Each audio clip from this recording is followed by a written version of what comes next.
Marie-Julie Jenny. Chapitre 2. Préliminaire utile.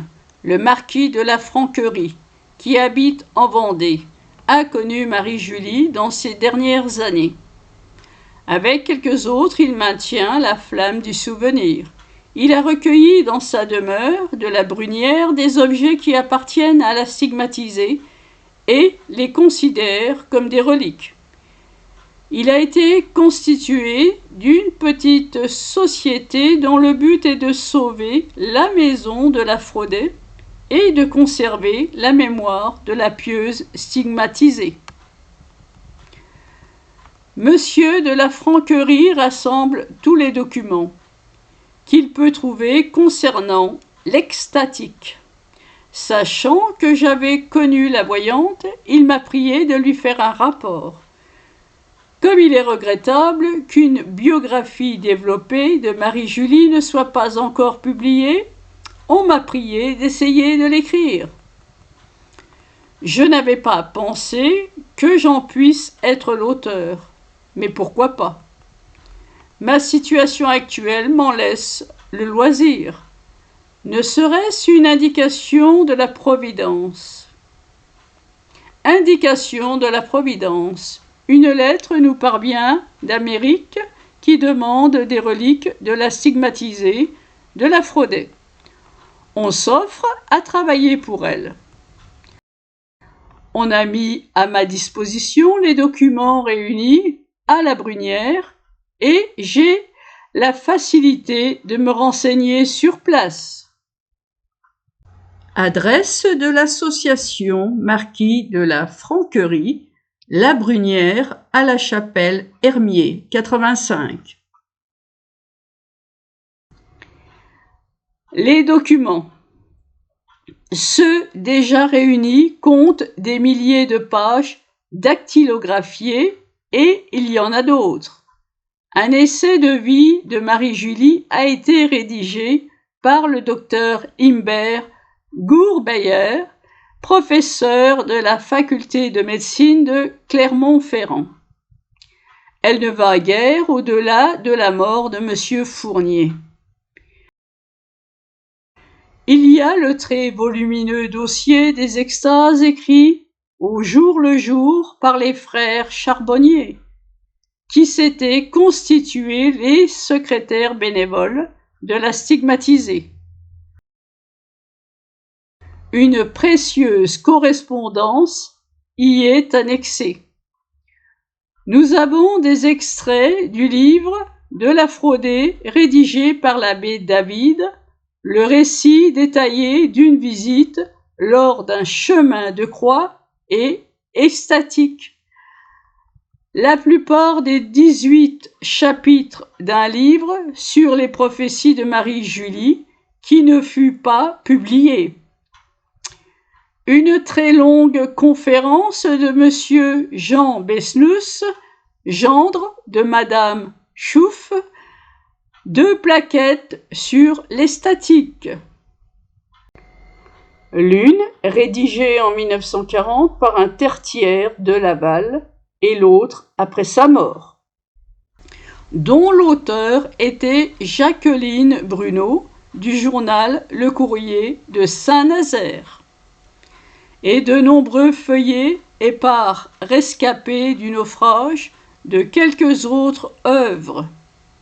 Il y a encore tout ce qu'a écrit sur Marie-Julie le docteur Imbert Courbeyer dans les 2 tomes de son livre La stigmatisation, paru en 1895.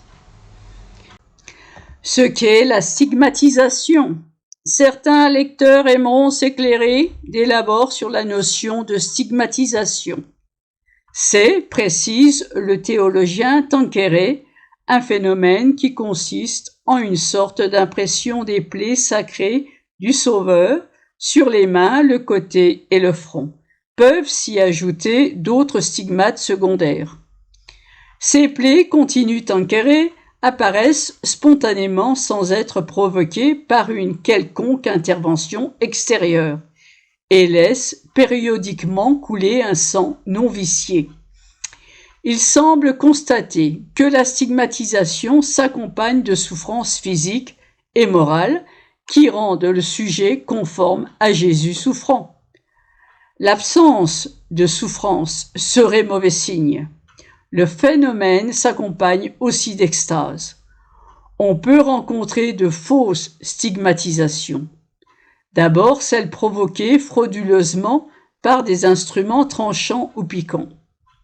Elle ne peut guère persévérer longtemps ou se renouveler fréquemment, sans provoquer finalement une infection microbienne, d'où nécessité de laisser agir le temps. Il y aurait des stigmatisations d'origine hystérique. On sait que le psychique peut agir sur l'organique. On aimerait en connaître des cas précis et indubitables. Le démon pourrait provoquer des stigmatisations. Un contexte de mauvais aloi en décèlerait l'origine.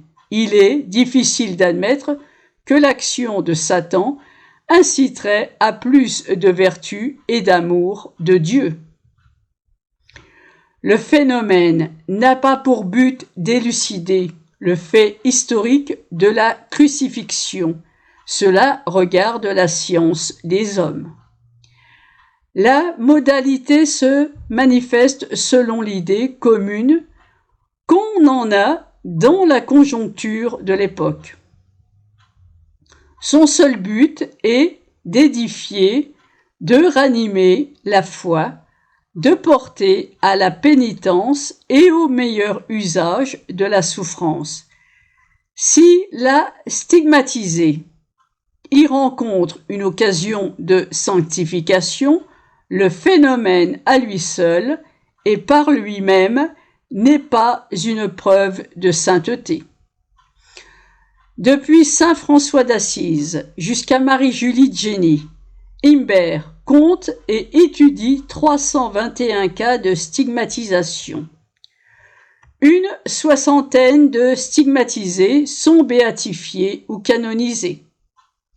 Notre XXe siècle compterait déjà plus de stigmatisés qu'aucun autre siècle, mais on les tient dans la discrétion.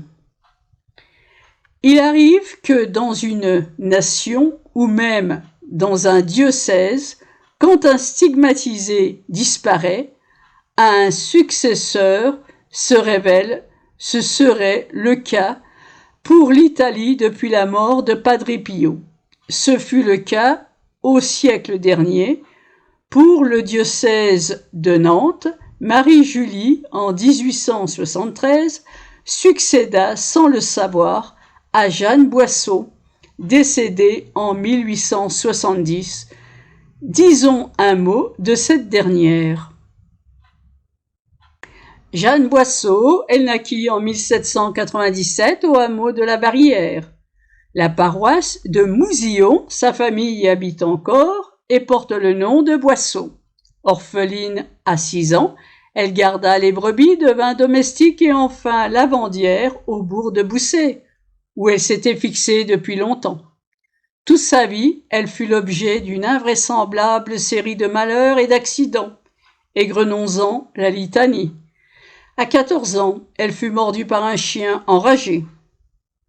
Quelques années plus tard, elle subit les outrages d'une soldatesque impudique qui l'abandonna nue et ficelée au tronc d'un arbre. Elle en prit des crises qui durèrent 35 ans. Elle fut paralysée des jambes et ne put marcher qu'avec 2 béquilles. Elle fut guérie au tombeau du père de Montfort. Elle fut volée de toute sa fortune, 100 francs. Elle tomba d'un grenier, se fendit le crâne, fut longtemps alitée. Puis se trouva subitement guérie par une intervention de la Sainte Vierge. Elle fut piquée par une vipère, paralysée de la langue et guérie instantanément à l'élévation d'une messe célébrée pour elle en la chapelle de toute joie de Clisson. En 1861, à toute extrémité et déjà administrée, Elle réclama une relique de Zouave Guérin. On lui apporta une mèche et ses cheveux. Après application, elle se lève et se jette au cou de son amie Angélique. « Je suis guérie ». Le procès de guérison fut porté à l'évêché de Nantes. En 1857, elle commence à souffrir les douleurs de la Passion. Elle les cache soigneusement.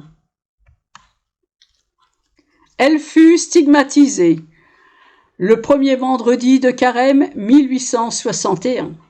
Le sang coulait si abondamment sur son front qu'elle ne put le dissimuler.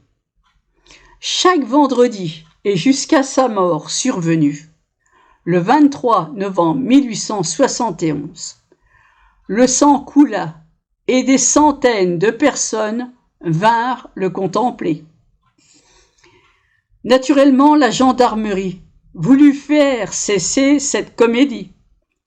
Sa famille accepta de la prendre et de la cacher autant qu'il était possible. L'enfant de la famille fut son confident. Pendant la guerre de 1870, elle lui dit « Ô mon Julien, si tu savais comme il fera bon vivre sur terre, lorsque l'Église aura triomphé, on vivra en frères comme dans les premiers temps, mais ces jours ne viendront que lorsque les évêques auront refait la France. »